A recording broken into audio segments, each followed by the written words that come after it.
अभी हमने देख लिया rate of change of the extreme value. Lambda जो लैग्रेंज मल्टीप्लायर है वो क्या रिप्रेजेंट करता है, rate of change of extreme value.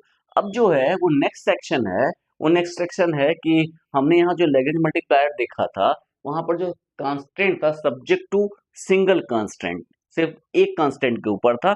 हमने देखा था कि एफ को हमें मैक्सिमाइज या मिनिमाइज करना था subject to the constant G is equal to C. तो ये हमने देखा था और उसे हम चाहते हैं एक्सटेंड करें कि किसी फंक्शन को ऑप्टिमाइज कर रहे हैं subject to more than one constant. तो अभी जो है हम एक्सटेंशन देख रहे हैं लैग्रेंज मल्टीप्लायर का विथ टू पैरामीटर्स। तो नेक्स्ट जो सेक्शन है, जो स्टेटमेंट है, वो है Lagrange multiplier with two parameters. इसके प्रूफ की रिक्वायरमेंट नहीं है, हम उसे हम एक्सटेंड कर रहे हैं। हम इसे 3 में भी कर सकते हैं, प्रूफ भी आसान है, चाहें तो खुद भी जनरेट कर सकते हैं। बट एग्जाम में क्वेश्चंस में एग्जामिनेशन में इसके बेस्ड क्वेश्चंस पूछे जाते हैं, इसका थ्योरम नहीं पूछा जाता। और रेफरेंस के लिए मैंने पहले ही इसका फर्स्ट सेक्शन जो है लैग्रेंज मल्टीप्लायर का थ्योरम वो प्रूफ कर लिया है, आप उसके हेल्प से इसका प्रूफ किया जा सकता है। नेक्स्ट आते हैं इस स्टेटमेंट के ऊपर कि Lagrange multiplier with two parameters होता क्या है। तो हमने क्या किया कि हमने सपोज किया कि F of x Y Z एक फंक्शन है जिसका एक्सट्रीमम जो है X not Y not Z not पे एग्जिस्ट कर रहा है subject to the constant g of x y z is equal to c1 h of x y z is equal to c2। तो यहाँ पर सब सीधी सी बात है कि x not y not z not और x not y not z not इस पे भी लाई कर रहा है, इस पे भी लाई कर रहा है और इस पे भी लाई कर रहा है। ये तीनों पे, ये तीनों को सेटिस्फाई करेगा, ये इसेंशियल है। ठीक है, तो इसे हमें इसके डोमेन में है, ये x not y not z not इसके डोमेन में है और सेटिस्फाई किसको कर रहा है, इसको भी और इसको भी। ये ध्यान में रखने वाली बात है। तो अब क्या कर रहे हैं कि if F G and H are differentiable, यदि एफ जी और एच क्या है डिफरेंशिएबल, डिफरेंशिएबल इसलिए एज्यूम किया कि फर्स्ट ऑर्डर पार्शियल डेरिवेटिव तीनों का एग्जिस्ट होना चाहिए। तभी उस सेक्शन को लाने के लिए हमने सिंपली लिख दिया कि F G H are differentiable such that del G and del H are not parallel. तो हमने पढ़ा था डेल जी और डेल एच क्या रिप्रेजेंट करता है, डेल जी और del H normal to the surface represent करता है। यदि ये दोनों पैरेलल हो जाएंगे, इसका मतलब है कि दोनों सरफेस पैरेलल हो जाएंगे, उस केस में वो इंटरसेक्ट ही नहीं करेंगे तो कॉमन ग्राउंड ही नहीं मिलेगा, इसका सॉल्यूशन एग्जिस्ट करने का चांस ही नहीं है।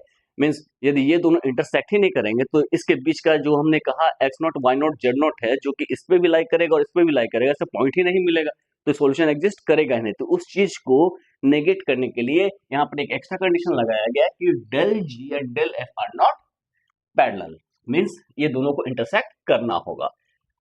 अब नेक्स्ट है, क्योंकि ये दोनों सरफेस को इंटरसेक्ट करना जरूरी, यदि पैरेलल नहीं है तो then there exist two real numbers. तो यदि इतनी सारी चीजें सेटिस्फाई होगी, क्या क्या, कि एफ जो है इसका एक्सट्रीमम है इस पॉइंट पे, और साथ साथ एफ जी एच जो है सब्जेक्ट टू द कांस्टेंट, इस कांस्टेंट के साथ ये एक्सट्रीमम एग्जिस्ट कर रहा है। एफ जी एच क्या है, डिफरेंशिएबल है such that del G and del H are not parallel. जब इतनी सारी चीजें मेट करेंगी, इतनी सारी रिक्वायरमेंट मिलेगी, तब कहता है कि तब दो रियल नंबर लैम्डा और म्यू एग्जिस्ट करेगा जो कि इस चीज को सेटिस्फाई करेगा। तो यहाँ पर कितने मल्टीप्लायर्स हो गए, दो हो गए, लैम्डा एंड म्यू। क्या सेटिस्फाई करेगा, del F at the extreme point is equal to lambda del G at that point plus mu del H at that point. और ये तो मैंने कहा ही, ये दोनों पॉइंट, ये जो पॉइंट है X not Y not Z not, वो इस दोनों सरफेस के ऊपर लाई करेगा। Means X not Y not Z not, G of X not Y not Z not is equal to C1 and H of X not Y not Z not is equal to C2, ये satisfy करेगा। तो हमने क्या करना है, हमें ये तीन कंडीशन, जब भी हम क्वेश्चन सॉल्व करेंगे तो हमारे पास क्या क्या खोजना होता है, हम खोजना होता है कि हमारा फंक्शन कौन है जिसे हम मैक्सिमाइज कर रहे हैं। तो नेचुरल सी बात है, F of x Y Z हमें एक मिलेगा यू के फॉर्म में या टी के फॉर्म में, जो भी है ये फंक्शन हमें मिलेगा, मीन्स एक्स वाई जेड के बीच में कोई रिलेशन मिलेगा। उसके बाद नेक्स्ट क्वेश्चन अराइज होता है कि कांस्टेंट क्या है, तो सब्जेक्ट टू कांस्टेंट हमें मिलेगा g is equal to C1 and h is equal to C2, ये दो चीजें मिलेंगे। फिर हमें क्या देखना है कि del g is not equal to del H, ये दोनों नहीं होना चाहिए और ये सारी चीजें डिफरेंशिएबल होनी चाहिए, तभी हम F X F Y G X G Y, F X F Y F Z G X G Y G Z, H X H Y H Z, ये सारी की बातें हम कर सकते हैं डिफरेंशिएबल होगा तो। अब हम कह रहे हैं कि यदि X not Y not Z not extreme value होगी तो X not Y not Z इन तीनों को सेटिस्फाई करेगा इसके अकॉर्डिंगली, क्योंकि एक्सट्रीम होगा तो इसको सेटिस्फाई करेगा, नेसेसरी कंडीशन है। तो इसके हेल्प से हम उस तरह के पॉइंट्स को फाइंड आउट करेंगे जो इन तीन रिलेशन को सेटिस्फाई करेगा। तो जो भी एक्सट्रीमम होगा होगा तो इसी के ऊपर, ये क्या है, नेसेसरी कंडीशन है एक्सट्रीमम के लिए।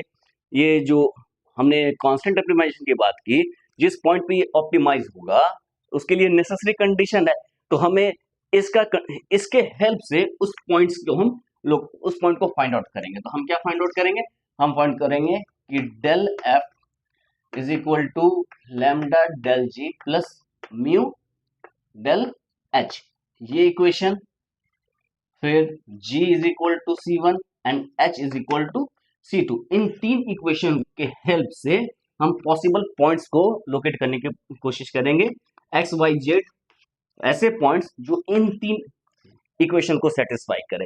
तो ऐसे पॉइंट्स जब हमें मिल जाएंगे तो हमें पता है कि एक्सट्रीमम होगा तो ये इसी में से कोई होगा, ये थ्योरी बता रहा है। और हम उसके बाद क्या करेंगे, फंक्शन की वैल्यू एट दिस पॉइंट्स हम फाइंड आउट करेंगे, और यदि जिस पे ये मैक्सिमम होगा वो पॉइंट ऑफ मैक्सिमा हो जाएगा, जिसमें मिनिमम होगा पॉइंट ऑफ मिनिमा हो जाएगा। तो ये बहुत ही आसान सा है। और यदि ऐसा भी पॉइंट्स मिलेगा जिसमें ना ही मैक्सिमा ना ही मिनिमा हो तो उससे कोई फर्क नहीं पड़ता, हम एक पॉइंट तो जरूर मिलेगा। यदि एक्सट्रीमम है, एग्जिस्ट कर रहा है, प्रोवाइडेड दे एग्जिस्ट, ये ध्यान में रखना, यदि एग्जिस्ट कर रहा है तो सेटिस्फाई करेगा, और यदि एग्जिस्ट कर रहा है तो वो इन्हीं में से कोई पॉइंट होगा। तो अब जो है हम इसके ऊपर एक क्वेश्चन करते हैं, तब बहुत आसानी से समझ में आएगा कि क्वेश्चन क्या है। हम एक क्वेश्चन लेते हैं, एक सिंपल सा क्वेश्चन है कि find the closest point from the origin which lies on both of the following surfaces. एक सरफेस ये दिया हुआ है, एक सरफेस ये दिया हुआ है, और ये इस दोनों के ऊपर का ऐसा पॉइंट जो ओरिजिन से सबसे नजदीक हो, और हम एज्यूम करते हैं कि ऐसा पॉइंट एग्जिस्ट कर रहा है, कर भी सकता है नहीं भी कर सकता है। तो हमने जो थ्योरम पढ़ा था लैग्रेंज मल्टीप्लायर मेथड, उसमें हम एज्यूम करते हैं कि एक्सट्रीम पॉइंट एग्जिस्ट कर रहा है, तभी वो सेटिस्फाई करेगा del F is equal to lambda del ji plus mu del H, ये तीनों को। तो अब हम इसको सॉल्व कैसे करें, सॉल्यूशन बहुत ही आसान है। वी हैव, सबसे पहले हमें यहाँ एफ जो है, देखिए ये एफ हिडन है इस क्वेश्चन में, इस क्वेश्चन में जो एफ है वो हिडन है। एफ क्या है कि हमें मिनिमाइज करना है डिस्टेंस को, तो इनके बीच का जो ये दो सरफेस है, दो सरफेस है, नेचुरली जब दो सरफेस हैं तो दो सरफेस का जो इंटरसेक्शन है वो क्या होगा, एक कर्व होगा, और हमें उस कर्व के पॉइंट को, उस कर्व के ऊपर जो पॉइंट्स उसमें से जो सबसे नजदीक का पॉइंट है ऑरिजिन के, उसे खोजना है। ठीक है, तो हमें क्या करना है कि वो फंक्शन खोजना है, तो फंक्शन क्या होगा, डिस्टेंस फॉर्मूला हो जाएगा। डिस्टेंस फॉर्मूला किसी पॉइंट का ओरिजिन से डिस्टेंस क्या होगा उसको हमको देखना है। तो हम सपोज करते हैं हमारा डिस्टेंस फॉर्मूला क्या होता है, किसी पॉइंट का ओरिजिन से जो डिस्टेंस होता है ये हो जाएगा x minus zero square plus y minus zero square plus z minus zero square under root, यही होगा, ये हमारा फंक्शन होता है।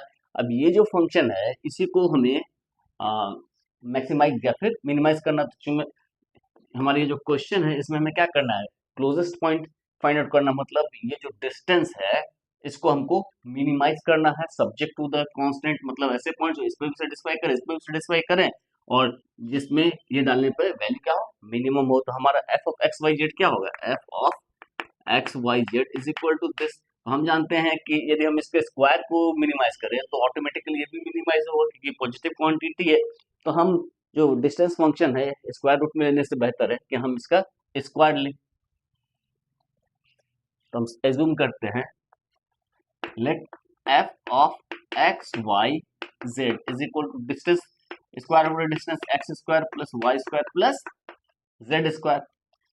अब इस फंक्शन को हमें मिनिमाइज करना सब्जेक्ट टू द कांस्टेंट, ये क्या है, subject to the let us करना विच इज टू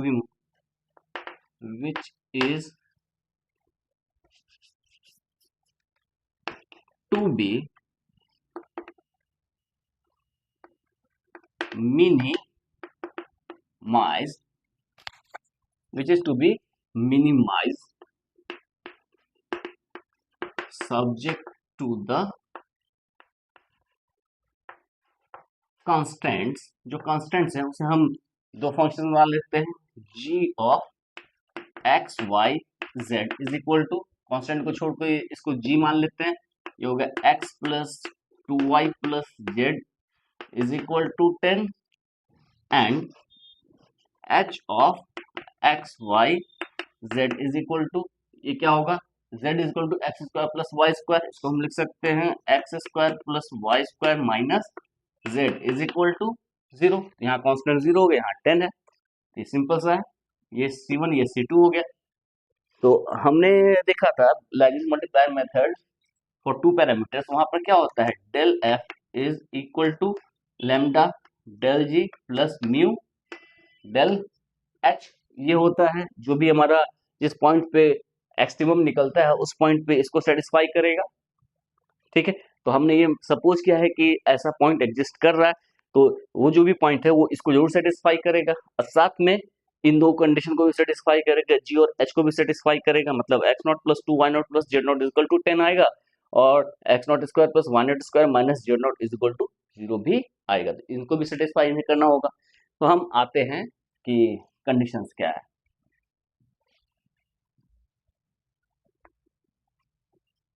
बाय हम यहाँ we had assumed that such extreme point exists, so by Lagrange multiplier there exist real numbers lambda and mu such that del f is equal to lambda del g plus mu del h at those points as well as g is equal to 10 and h is equal to 0 are also satisfied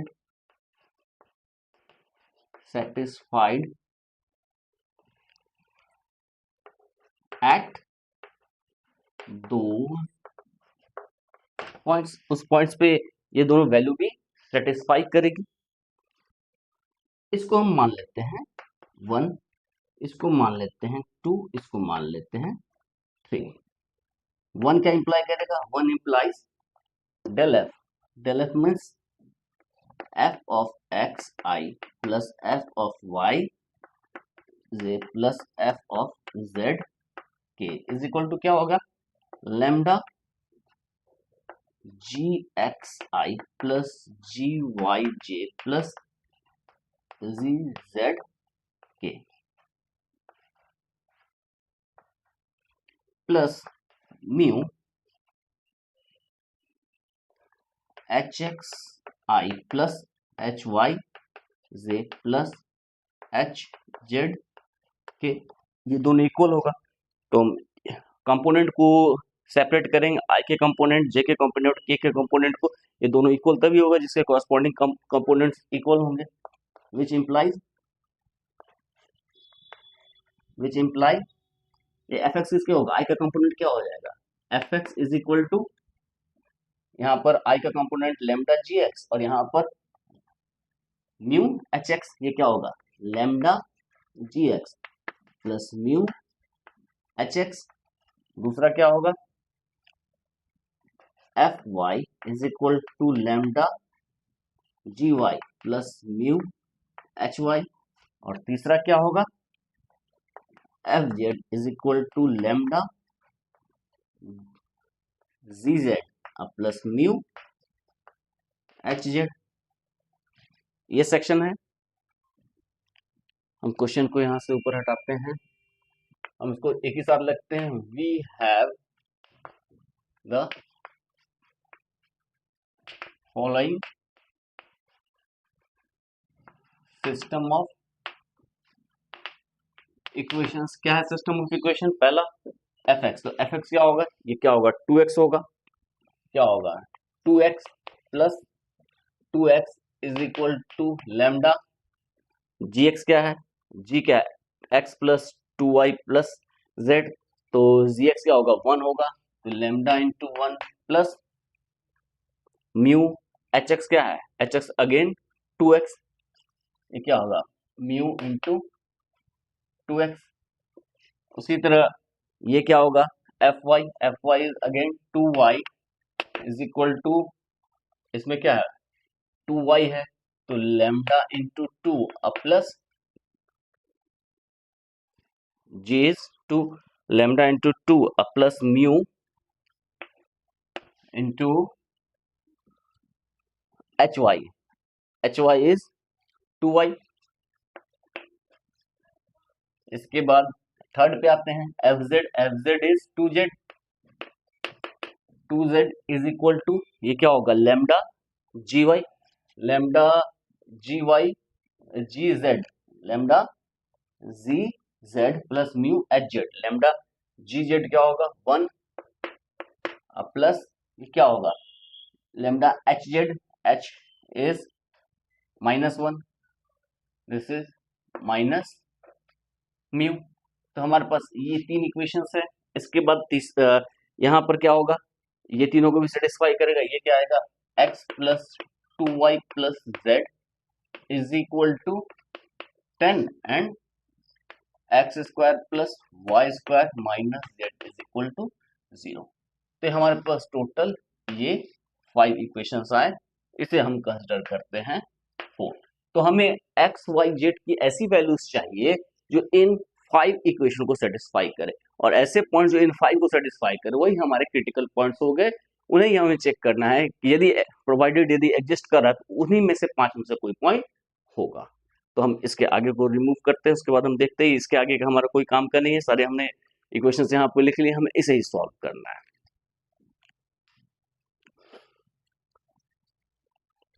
तो ये हम जो system देख रहे हैं, ये system of equation linear तो नहीं है, यहाँ पर देख ही रहे हैं ये सारे तो लीनियर्स हैं, लेकिन यहाँ पर क्वाड्रेटिक है। तो इसे हम सॉल्व करते हैं, तो इसको सॉल्व करने के लिए सिंपली तो सॉल्व नहीं हो सकता। हम क्या करते हैं, इन दो इक्वेशंस को हम सब्ट्रैक्ट करते हैं, ठीक है, from first two equations of 4 we have. हमारा पर्पस क्या है, इसको सॉल्व करना। आप सॉल्व किसी भी तरीके से कर सकते हैं, हम इसे सब्ट्रैक्ट करते हैं और इस तरह से सब्ट्रैक्ट करते हैं कि पहले को हमें लेमडा को रिमूव करना है, तो हम पहले को 2 से मल्टीप्लाई करते हैं और लेमडा रिमूव हो जाएगा, तो फिर एक्स वाई और म्यू में इक्वेशन बचेगा। तो ये क्या हो जाएगा, इसे हम क्या करते हैं, 2 into 2x minus 2y is equal to 2 into lambda plus 2 mu x minus 2 lambda plus 2 mu y. ये हो गया। ये हम इसको हमने क्या किया, 2 से मल्टीप्लाई किया और उसमें से इसको रिमूव किया, तो ये 2 लेमडा हो जाएगा, ये 0 हो जाएगा, कैंसिल आउट हो जाएगा। This implies 4x minus 2y is equal to, ये 2 लेमडा कैंसिल हो गया, ये 4, यदि हम म्यू को कॉमन ले लें, ये हो गया 4 म्यू 4x, म्यू कॉमन ले लिए, लेमडा तो कैंसिल हो गया, 4 कॉमन ले लिए, म्यू कॉमन लिए, तो 2 इंटू 2 4x माइनस 2y, जैसा कुछ आया। तो यहाँ पर हम क्या कर सकते हैं कि इनमें इनमें हम कॉमन इसको एक तरफ ले आते हैं, तो ये क्या हो जाएगा, 4x minus 2y minus mu 4x minus 2y is equal to 0। और यहाँ से हमें क्या मिला 4x minus 2y and this is 1 minus mu is equal to 0। ये हमारे पास एक सिचुएशन आया। अब हम जानते हैं कि या तो ये 0 होगा या फिर ये 0 होगा। तो यहाँ पर हमें यह ध्यान रखना है कि इसको कैंसिल आउट नहीं कर देना है। ये ऐसा नहीं है कि ये दोनों इक्वल है तो इसको हम कैंसिल आउट कर दें, क्योंकि ये 0/0 का भी फॉर्म आ सकता है। तो 0/0 का फॉर्म आ जाएगा, तो यदि हम इसे कैंसिल कर देंगे तो एक बहुत सारा सेक्शन जो है हमें टेस्ट के लिए रह जाएगा। तो यहाँ पर आते हैं, यहाँ पर दो सिचुएशन आएगा। केस एक बार ये इज इक्वल टू 0 या दूसरी बार ये इज इक्वल टू 0 होगा। तो केस वन सपोज या if 4x minus 2y is equal to 0, this implies y is equal to 2x। इसका मतलब क्या हो गया, y की वैल्यू क्या हो जाएगी 2x हो जाएगी। y is equal to 2x relation आए तो हम क्या करते हैं, इन दोनों में डालने की कोशिश करते हैं। इन दो इक्वेशंस जो हैं यहाँ पर, ये जो दो इक्वेशंस हैं इसमें हम डालने की कोशिश करते हैं। तो using this the last two equations of 4 gives क्या देगा, पहला क्या है हमारा x plus 2y plus z is equal to 10, और दूसरा क्या है हमारे पास है x square plus y square minus z is equal to 0। तो ये क्या इंप्लाई होगा, हमने y is equal to 2x put कर दिया तो ये x हो गया, और y is equal to 2x means 2 into 2 4x plus z is equal to 10, यानी कि 5x plus z is equal to 10। और यहाँ पे क्या मिला, ये x स्क्वायर हो गया, अब प्लस y स्क्वायर क्या हो जाएगा 2x, यानी कि 4x square minus z is equal to 0। ये क्या हो जाएगा 5x square minus z is equal to 0। यहाँ गया 5x plus z is equal to 10 and 5x square minus z is equal to 0। तो यहाँ से हमें z इज इक्वल टू यहाँ पे क्या मिल जाएगा, this implies z is equal to 5 of x square. इन दोनों से हमें क्या चाहिए, कॉमन पॉइंट चाहिए जो दोनों को सेटिस्फाई करे। सो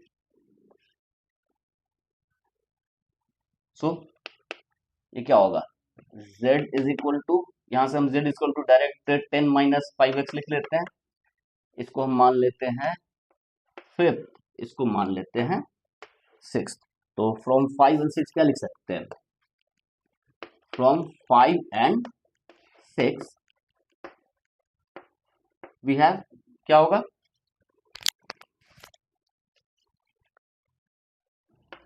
10 minus 5x is equal to 5x square, this is 5x square plus 5x minus 10 is equal to 0, which is x square plus x minus 2 is equal to 0। और यहाँ से हमें x की वैल्यूज निकल सकती है, क्वाड्रेटिक इक्वेशन है। तो क्या हो जाएगा, this is x square plus 2x minus x minus 2 is equal to 0। This implies x plus 2 और x minus 1 is equal to 0। तो यहां से क्या मिला हमारे पास, x की वैल्यू 2 आएगी, x की वैल्यू एक बार आएगी माइनस 2 एंड x की वैल्यू आएगी एक बार 1।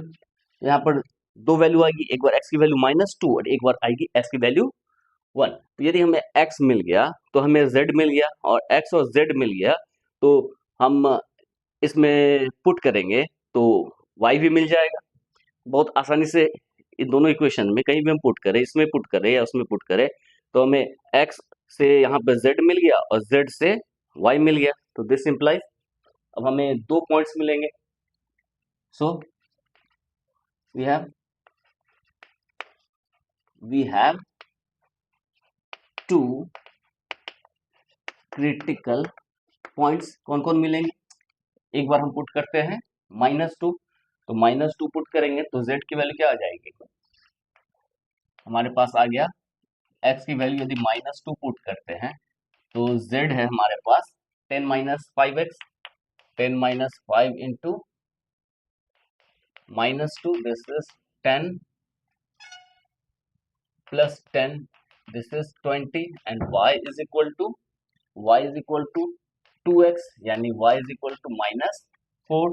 तो पहला पॉइंट हो गया -2 -4 एंड 20, पहला पॉइंट हो गया -2 -4 एंड 20। और दूसरा पॉइंट जो होगा वो दूसरा पॉइंट क्या होगा, यदि हम x की वैल्यू 1 पुट करें, यदि हम x की वैल्यू 1 पुट करते हैं तो y is equal to 2x यानी कि 2, और z इज इक्वल टू हमारे पास है 10 - 5x, this is 10 - 5 into x की वैल्यू 1 है 1, यानी कि ये 5 हो गया।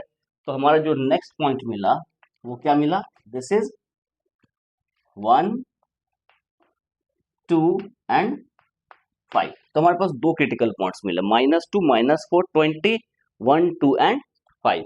ये हमारे पास दो क्रिटिकल पॉइंट्स मिले।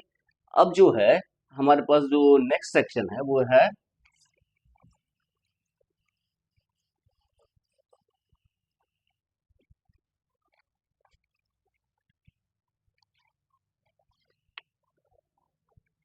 अब हमारे पास है केस 1, हमारे पास केस 2 के बाद आते हैं।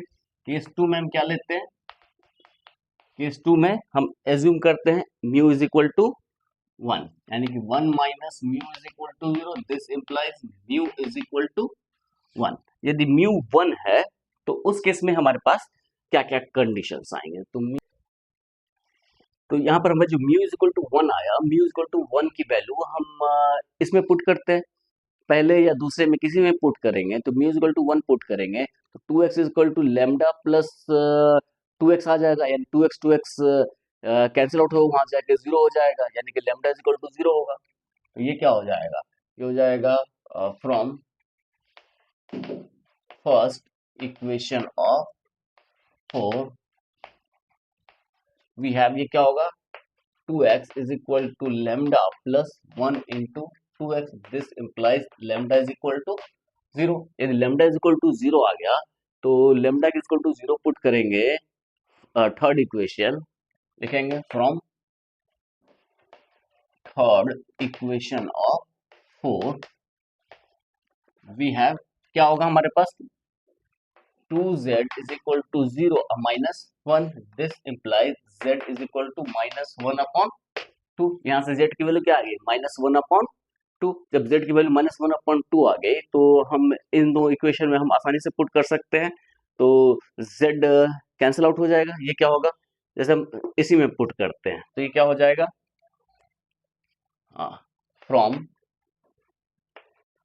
लास्ट इक्वेशन ऑफ 4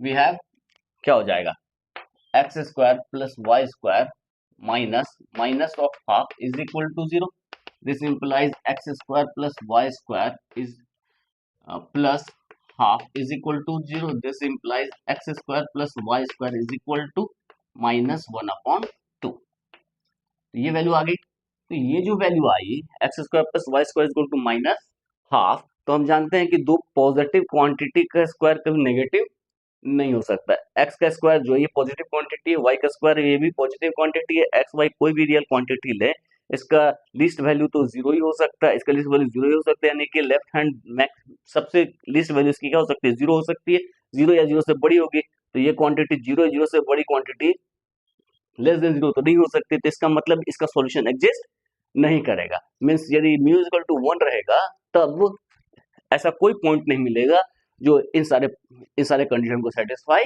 करे। तो लिख सकते हैं which is absurd, so no solution in this case, तो हमारे पास कोई सॉल्यूशन नहीं होगा इस केस के लिए। तो हमारे पास जो पॉइंट्स मिले वो पॉइंट सिर्फ यही दो पॉइंट्स मिले, -2 4 20 एंड 1 2 एंड 5, तो हमारे पास यही दो पॉइंट्स मिले। तो हमें यही दो पॉइंट्स में से एक पॉइंट क्योंकि हमने एज्यूम किया कि एक्सट्रीमम एग्जिस्ट कर रहा है, तो इसी दो में से कोई एक एक्सट्रीमम होगा। तो यही इसी दो में से कोई एक्सट्रीमम होगा, तो कौन सा होगा? तो हमको सिंपली फंक्शन में वैल्यू पुट करनी है और देखना है कि वो कौन सी वैल्यू है। F of x Y z is equal to क्या है हमारा फंक्शन जिसको हमको मिनिमाइज करना था, x square plus y square plus z square. So f of ये क्या होगा, -2 -4 20, ये वैल्यू क्या आएगी? एंड एफ ऑफ 1 2 5 ये क्या आएगी? तो ये हम वैल्यू आसानी से पुट कर सकते हैं। ये क्या होगा 4, ये क्या होगा 16, ये क्या होगा 400, ये क्या हो गया 420, और ये क्या हो जाएगा 1 + 4 + 25, ये क्या होगा 30। तो ये हमने देखा कि इन दोनों में जो मिनिमम वैल्यू है वो 30 है। Clearly the closest point from origin is 1 to 5 and its distance from origin is under root f of 1 to 5, क्योंकि हमने स्क्वायर लिया था तो डिस्टेंस क्या होगा इसका under root, this is under root 30। तो इस तरह से हमने एक क्वेश्चन किया कि क्लोजेस्ट पॉइंट फाइंड करना है, उसका जो डिस्टेंस है ऑरिजिन से वो कितना होगा। तो इस तरह के क्वेश्चंस हम कर सकते हैं लैग्रेंज मल्टीप्लायर मेथड में। इस तरह के क्वेश्चंस हम कर सकते हैं जिसमें एक से ज्यादा कांस्टेंट्स दिए हुए हों। तो बहुत ही सिंपल था।